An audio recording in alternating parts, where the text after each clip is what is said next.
পালিয়ে গিয়েছে তার কর্মীদের রেখে, জনগণকে রেখে। সেই হাসিনার দোসররা বাংলাদেশে আর 100 বছর ঘুরে দাঁড়াতে পারবে না। বাংলাদেশের রাজনীতি করার কোন নৈতিক অধিকার তাদের নাই। গণহত্যাকারী আওয়ামী লীগের নিষিদ্ধ ঘোষণা করতে হবে, তাদের নিবন্ধন বাতিল করতে হবে। আওয়ামী লীগ রাজনীতি করার নৈতিক অধিকার বাংলাদেশে হারিয়েছে। তাদেরকে যদি আশ্রয় পত্র দেন তাদেরকে চিহ্নিত করা হবে, তারা আওয়ামী লীগের দালাল হিসেবে চিহ্নিত হবেন। তাই তাদের ব্যাপারে হুঁশিয়ার থাকবেন। এইসব দালাল বেঈমানদেরকে আমরা কেউ আশ্রয় পত্র দিবেন না, যারা দেশকে ধ্বংস করে দিয়েছিল, যাদের কারণে বাংলাদেশের অর্থনৈতিক অবস্থা, গণতান্ত্রিক অবস্থা, ভোটের অধিকার সবকিছু নষ্ট হয়ে গিয়েছিল। তাই এই সরকার যে বলেছিল খেলা হবে, খেলা হবে বলেছিল না, কে বলেছিল খেলা হবে?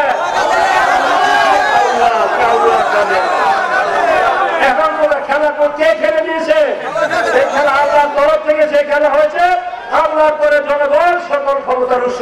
সেই জনগণই দেখিয়ে দিয়েছে শেখ হাসিনা যে ধার্মিকতা অহংকার ছিল, যে পুলিশ বাহিনী থেকে শুরু করে সমস্ত রাষ্ট্রের প্রতিষ্ঠানগুলিতে তারা ধ্বংস করে দলীয়করণ করেছিল, জুডিশিয়াল থেকে শুরু করে, নির্বাচন কমিশন থেকে শুরু করে, পুলিশ সিভিল কমিশন থেকে শুরু করে সমস্ত রাষ্ট্রকে তারা দলীয়করণ করে তারা বলছিল তারা 41 ভিশন 41 সাল তারা থাকবে, মানে কিয়ামত পর্যন্ত তারা থাকবে।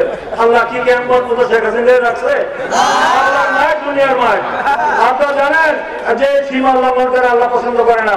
তারা কত মানুষ মেরেছে, ইলিয়াস আলী চৌধুরী সহ 800-এরও বেশি নেতাকে গুম করেছে, 60 লক্ষ আমাদের আসামি দিয়েছে, 1.5 লক্ষ মামলা করেছে, 3000-এর বেশি নেতা কর্মীকে পুলিশ ধরে নিয়ে নৃশংস পুলিশ র্যাব বিজিবি ধরে নিয়ে নৃশংসভাবে গুলি করে হত্যা করেছে। 3000 অনেক বেশি মানুষে পড়েছে, পঙ্গু হয়েছে হাজার হাজার লোক। আমাদের নেতা কর্মীরা তার বাবা মা মৃত্যু করে সেখানে ডান্ডা বেরি লাগিয়ে তাদের জানাজা পর্যন্ত ঠিক মতো করতে দেয় নাই, তাদেরকে প্রেরণের জেল থেকে দেয় নাই। এই 18 বছরে কি নৃশংস নির্মম ভাবে নেতা কর্মীরা অত্যাচার করেছে। সেই অত্যাচারের আল্লাহ রহমতে সেটি এই আন্দোলন হয়েছে। এই আন্দোলনের রক্ষাকর্তী জনগণ নেমে এই স্বৈরাচারের পতন ঘটিয়েছে।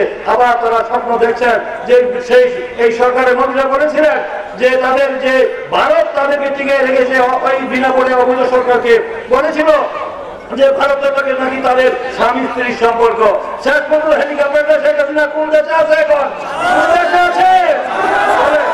আজকে তিনি আবার নাকি স্বপ্ন দেখেন বাংলাদেশে নাকি আসবেন। আসেন আসেন আসেন, ওয়েলকাম ওয়েলকাম, আসেন। লক্ষ কোটি জনগণ আপনাকে রিসিপশন দেওয়ার জন্য, অভ্যর্থনা জানার জন্য অপেক্ষা করছে। আসেন, লক্ষ কোটি জনতার আদালতে আপনার এই যে মানবতা বিরোধী যে আপনি গণহত্যা করেছেন, জেনোসাইড করেছেন, হাজার হাজার মানুষকে করেছেন, তার বিচার বাংলাদেশের মাটিতে